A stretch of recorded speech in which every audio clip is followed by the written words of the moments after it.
I've been staring at my screen for literally 3 hours trying to process what we just watched. Honestly, you guys, I am so tired. I've been covering the show for years and I thought I had seen it all. I really did. I thought nothing could shock me anymore. But no. The writers really said, hold my coffee, and gave us one of the most unhinged, deeply uncomfortable, and yet completely iconic episodes of the year. I am still shaking a little bit. Let's just get right into it, because if I don't type this all out right now, I am going to explode. So Steffy is out of town. She's supposed to be on vacation.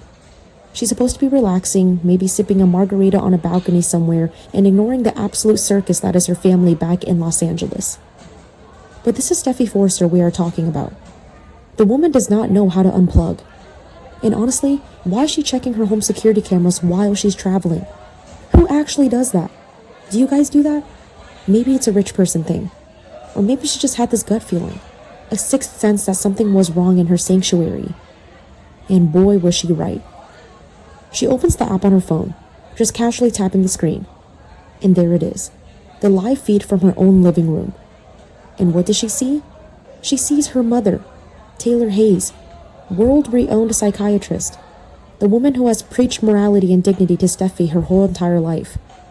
And Taylor is, well, she is getting it on with Deacon Sharp. Right there, in Steffy's house, on Steffy's furniture. I am physically gagging just typing this. I mean, gross. What were they thinking? Who actually believes this is going to end well? You have an empty house, sure, but it's your daughter's house, and you are hooking up with a town bad boy who just happens to be married to Sheila Carter, the woman who literally shot your daughter and your son-in-law in an alley. The layers of disrespect are just, they are astronomical. It is so deeply messed up. I watched Steffy's face on that tiny phone screen, and you could just see the exact moment her soul left her body. The horror. The sheer, unadulterated horror. And then the rage. Because Steffy doesn't just sit there and cry. That's not who she is. A few episodes ago, I was actually complaining that Steffy was being too bossy, too controlling at Forrester Creations. I was like, okay, Steffy, take a breath. But right now, in this moment, I am 100% Team Steffy. So what does she do? She doesn't call Taylor. She doesn't send an angry all-caps text message. No. She immediately packs her bags, heads to the airport, and catches the flight back to LA. Can you imagine? Just think about the logistics of pure rage. She is sitting on a plane in the dark for hours, just vibrating with anger. Did she get an aisle seat? A window? Was she just staring out into the black sky over the Midwest, gripping the armrest so hard her knuckles turned white? I have this image of Steffy just glaring at the back of the seat in front of her for a solid 5 hours. Not watching a movie, not sleeping, just plotting. Just letting the anger marinate. Because Steffy operates on a different frequency when she is betrayed. We've seen it with Brooke. We've seen it with Hope. But this is her own mother. The betrayal hits different. It hits so much deeper because Taylor is supposed to be her safe place. She's just stewing in it. Every mile closer to Los Angeles, the anger is just compounding. She is completely replaying that camera feed in her head over and over again. The absolute audacity of her mother. And then she lands. She doesn't even go to the office. She doesn't stop for coffee. She marches straight up to the Cliff House. She throws that door open, and Taylor is just, she is sitting there, looking all comfortable in her daughter's house after treating it like a cheap motel. And Steffy doesn't even hesitate. She doesn't even give Taylor a chance to explain or make up some ridiculous lie.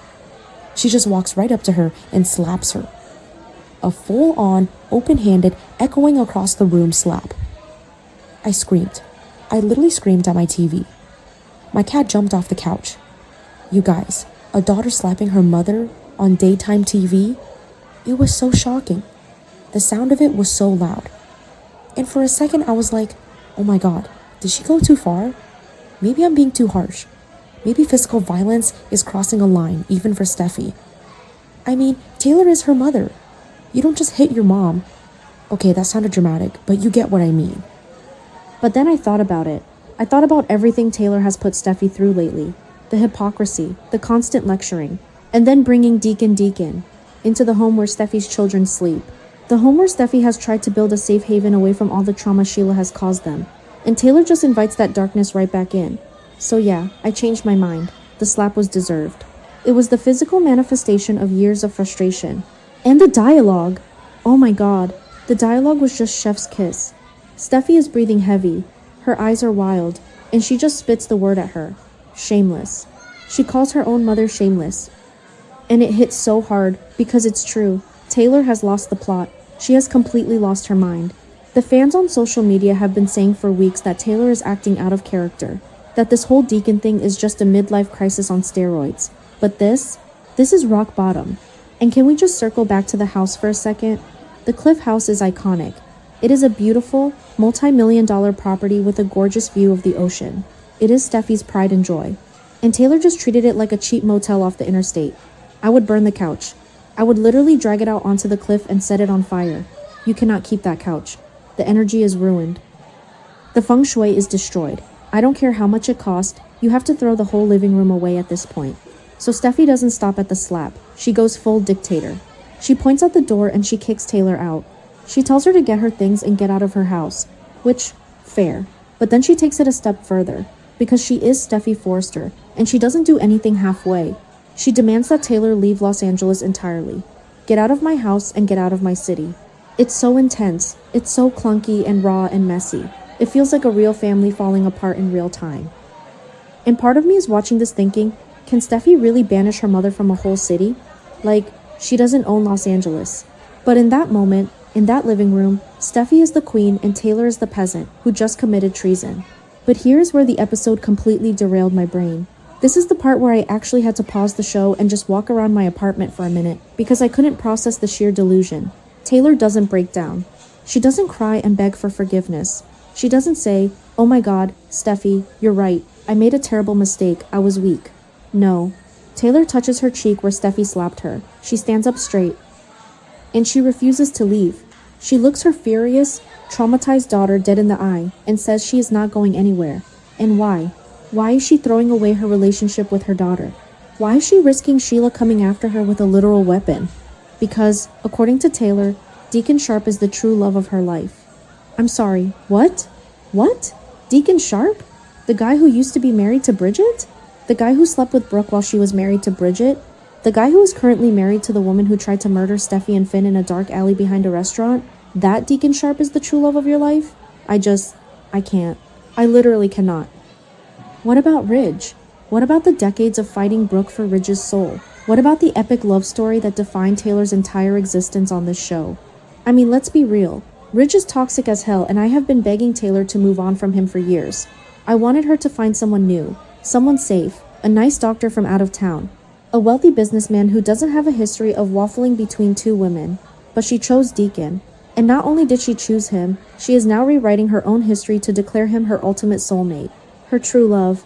It is so insulting to the viewers who have watched this show for decades, but at the same time, I am kind of living for the absolute mess of it all.